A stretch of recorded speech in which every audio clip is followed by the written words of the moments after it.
അസ്സലാമു അലൈക്കും വറഹ്മത്തുള്ളാഹി തആല വബറകാതുഹു.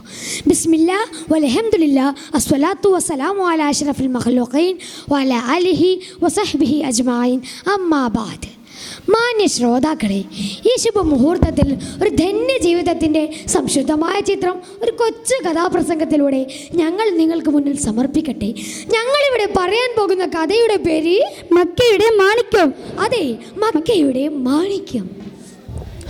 വിശുദ്ധ ഇസ്ലാമിൻ്റെ ആവിർഭാവകാലത്ത് കത്തിയാളുന്ന മണൽക്കാട്ടിൽ എങ്ങും നിഷ്ഠൂരമായ അട്ടഹാസം, ദുർബലരായ സത്യവിശ്വാസികളുടെ ആർത്തനാദങ്ങൾ ആ മരുക്കാടിൻ്റെ അനന്തവിഹായസിലേക്ക് നിരന്തരം ഉയർന്നു പൊങ്ങുന്നു. അപ്പോൾ അചഞ്ചലനായി പരപ്രേരണതയില്ലാതെ ഒരു യുവകോമളൻ സുഗാഡംബരങ്ങളുടെ സ്വർഗവാണിൽ നിന്നും ദാറുൽ പടിവാതിൽക്കൽ കടന്നു വന്നു. ആരാണത്? വന്നണിഞ്ഞു ദാറുൽ ബാബരിൻ മുന്നിൽ, തങ്ങളും സഭാക്കളും മോദി സ്വാഗതം പൂവിൽ. സൗഖ്യസുഖമെല്ലാം വിടിഞ്ഞു ചെന്നവർ ദീനിൽ, വാനിലൈത്തക്ക് പീരൻ ധ്വനികൾ ഉയർന്നു ചേൽ. അതെ, മക്കയുടെ മാണിക്യം മിസ്അബ് ബിൻ ഉമൈർ, തരുണീമണികളുടെ സ്വപ്ന നായകൻ, അറേബ്യയിലെ ഏറ്റവും വലിയ ധനാഢ്യൻ ഉമേർ മുതലാളിയുടെ സീമന്തപുത്രൻ, ഏകദേശം 18 വയസ്സ് പ്രായം തോന്നിക്കുന്ന ഒരു യുവകോമളൻ. ദാറുൽ കവാടങ്ങൾ അയാൾക്ക് മുന്നിൽ മലർക്കെ തുറക്കപ്പെട്ടു. നേരെ തിരുനബിയുടെ സന്നിധിയിലേക്ക് അവിടെ നിന്നും സത്യവാക്യം ഒഴിഞ്ഞു. എന്നാൽ അതൊരു പൊട്ടിത്തെറിയുടെ തുടക്കമായിരുന്നു. അഥവാ പൊട്ടിത്തെറിച്ച് ദേശം മുത്തോരടിച്ച് അടികിട്ടി കവിളത്ത് ഒരു ചുതമേ, കയ്യും കൊലം പിടിച്ച് കൂരിട്ടിലടച്ച് കുനസക്കു ദേശം മുത്തു അലറിടുന്നു. നീ മുഹമ്മദൻ സിഹിറിലിടോ, അവൻ ഭവനത്തിൻ നാശമെടോ. നീ മുഹമ്മദൻ സിഹിറിലിടോ, അവൻ ഭവനത്തിൻ നാശമെടോ. തന്റെ പൊന്നോമനപുത്രൻ ദൈവങ്ങളുടെ വർഗശത്രു മുഹമ്മദിന്റെ പുതിയ മതം സ്വീകരിച്ചതറിഞ്ഞ മാതാവ് കുനാസ ഒരു പ്രതികാര ദുർഗമായി മാറി. താൻ താരാട്ടി പാലൂട്ടി വളർത്തിയ ആ പൊന്നോമനപുത്രന്റെ ആ പൂങ്കവിളിൽ ആ മാതാവിന്റെ കരങ്ങൾ ആഞ്ഞു പതിച്ചു. തീർന്നില്ല. പിന്നെ പോറ്റിയ തന്നുപ്പയും ക്രോധിച്ചു, അടച്ച് പൂട്ടിയിട്ട് മോനിൽ സങ്കടം പേരൂത്തു. ആദിയാൽ ക്ഷമിച്ച മോന്റെ വസ്ത്രവും മായിച്ചു, ആർത്തിയാലടിച്ചാട്ടവാറാൽ വീണ്ടുമേ നോവിച്ചു.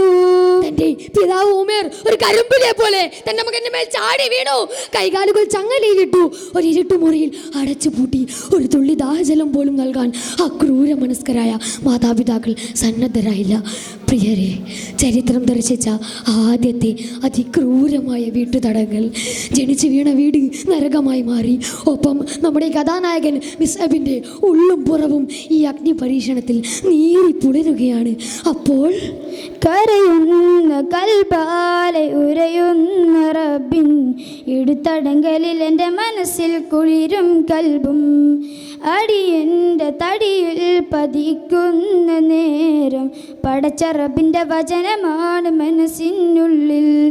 കനിയേണമെന്നിൽ അഹദിൻ്റെ വൈകൾ, കുളിരായി വരണം കരയുന്ന വയിൽ. വേദനിക്കുന്ന മനസ്സിൻ്റെ തേങ്ങൽ എന്നും കേൾക്കുന്ന നമ്മുടെ നാഥൻ നമ്മുടെ കഥാനായകൻ്റെയും പ്രാർത്ഥനയ്ക്ക് ഉത്തരം നൽകി. അഥവാ മദീനക്കാരിൽ ചിലർ ഇസ്ലാം സ്വീകരിച്ചിരുന്നു. ഒപ്പം നമ്മുടെ കഥാനായകൻ അത്ഭുതകരമായി ആ വീട്ടുതടങ്കലിൽ നിന്നും രക്ഷപ്പെട്ടിരിക്കുന്നു. അദ്ദേഹം നേരെ മദീനയിലേക്ക് കുതിച്ചു. അവിടെ ഇസ്ലാമിൻ്റെ നറുമണമുള്ള ഒരുപാട് അധ്യാപനങ്ങൾ പകർന്നു കൊടുത്തു. അങ്ങനെ ഇസ്ലാമിൻ്റെ നറുമണമുള്ള മദീനയിലേക്ക് അന്ത്യപ്രവാചകനും കടന്നു വന്നു. മദീന ഇസ്ലാമിൻ്റെ വിളനിലമായി മാറി. പക്ഷേ ഹബീബും സാബും മണഞ്ഞിടുന്നേ, പതിമക്ക നാട്ടിൽ ചെന്ന് നടന്നിടുന്നേ. ഹബീബും സാബും മണഞ്ഞിടുന്നേ, പതിമക്ക നാട്ടിൽ ചെന്ന് നടന്നിടുന്നേ. മൂത്ത മനം ആ ഖുറൈശിയിൽ എന്ന ബദറിൽ പിടിച്ചിടാൻ. മൂത്ത മനം ആ ഖുറൈശിയിൽ എന്ന ബദറിൽ പിടിച്ചിടാൻ.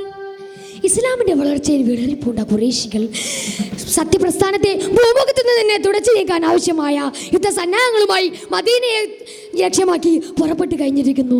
സകലതിനെയും കടിച്ചു കയറി മുന്നോട്ട് കുതിക്കുന്ന വിഷപ്പട്ടികൾ അവയെ പിടിച്ചു കെട്ടാതിരുന്നാൽ അതിൻ്റെ പ്രത്യാഘാതങ്ങൾ വളരെയധികം വലുതായിരിക്കും.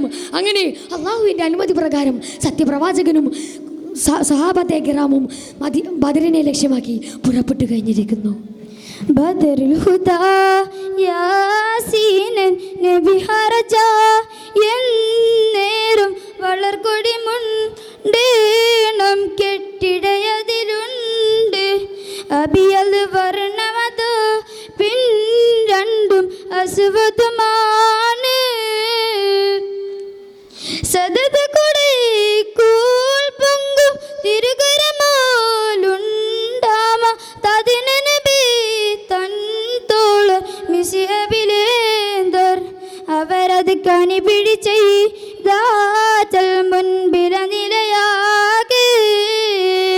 ആ ധർമ്മയുദ്ധത്തിലേക്കുള്ള പുറപ്പാടിൽ മുമ്പിൽ നിന്നുള്ള നായകത്വത്തിന് നമ്മുടെ കഥാനായകനും അവസരം ലഭിച്ചു. യുദ്ധം തുടങ്ങി. ബദറിന്റെ പെരുമാറിൽ അഹങ്കാരം മുട്ടുമടക്കി. കുതുബത്തെ ശൈബത്തെ അബൂജഹൽ പോലത്ത കൊലകമ്പന്മാർ അവിടെ ഞെട്ടച്ചു വീണു. ബദറിന്റെ കണക്കു തീർക്കാൻ പ്രതികാരമോഹികളായ ഖുറൈശികൾ യുദ്ധസജ്ജരായ 3000-ഓളം വരുന്ന ശിർക്കിന്റെ സൈന്യവുമായി മദീനയെ ലക്ഷ്യമാക്കി വീണ്ടും പുറപ്പെട്ടിരിക്കുന്നു.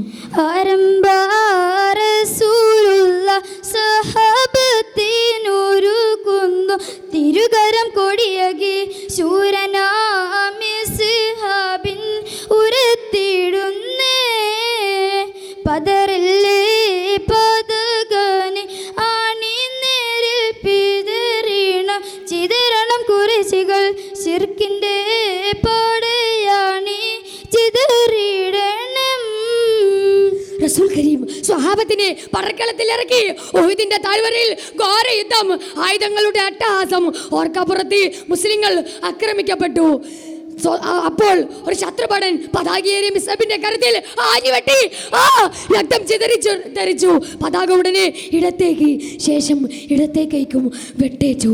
അങ്ങനെ അന്ത്യപ്രവാചകനെ ഏൽപ്പിച്ച ആ പതാക നിലം പതിക്കാതിരിക്കാൻ അദ്ദേഹം തൻ്റെ ഒടിഞ്ഞു തൂങ്ങിയ 2 കൈകളും മാറോട് ചേർത്ത് ആ പതാക നെഞ്ചോട് ചേർത്ത് പിടിച്ച് രണാങ്കളത്തിൽ ഉറച്ചു നിന്നു.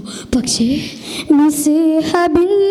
നെഞ്ചിൽ അമ്പു തറച്ച് മുസ്ലിമായി അവരും യാത്ര പറഞ്ഞേ.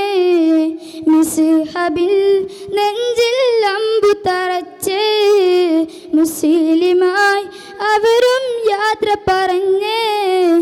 അഖിലം സ്തുതി പാടുന്നേ മദീൻ വരി നുരയുന്നേ. അഖിലം സ്തുതി പാടുന്നേ മദീൻ വരി നുരയുന്നേ. ഒരു കൊടുങ്കാറ്റ് തീർന്ന പോലെ പടർക്കളം ആകെ ശാന്തമായി.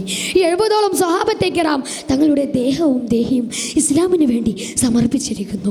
ഒപ്പം നമ്മുടെ കഥാനായകൻ മിസ്അബും അദ്ദേഹത്തിന് ആകെ ഉണ്ടായിരുന്നത് ഒരു അരയുടുപ്പ് മാത്രമായിരുന്നു. അങ്ങനെ അന്ത്യപ്രവാചകൻ്റെ നിർദ്ദേശപ്രകാരം ആ അരയുടുപ്പ് കൊണ്ട് അദ്ദേഹത്തിൻ്റെ തലഭാഗം മറക്കുകയും ബാക്കി ഭാഗം ഒരു തരം പുല്ല് വെച്ച് കെട്ടി 6 അടി മണ്ണിലേക്ക് ഇറക്കി വെച്ചു. അപ്പോൾ സ്വഹാബത്തെ കിറാമിൻ്റെ അകങ്ങളിലൂടെ ഒരു ചിത്രം മിന്നി മറിഞ്ഞു. അതെ, സൗര്യം പരത്തിയ ഉമേർ മുതലാളിയുടെ സീമന്തപുത്രൻ മക്ക തെരുവേദികളിലൂടെ ആഡംബരത്തിൽ ആറാടി നീങ്ങിയിരുന്ന ആ ചലിക്കുന്ന ചിത്രം. ആ ധന്യ മനസ്കൻ്റെ മുന്നിൽ ആ സ്വഹാബത്തെ കിറാം നമ്മെ ശിരസ്കരായി. അവരുടെ കണ്ണുനീർ ആ ഖബറിൻ്റെ മണ്ണിനെ ആഴത്തിൽ നനച്ചു പുതിർത്തു.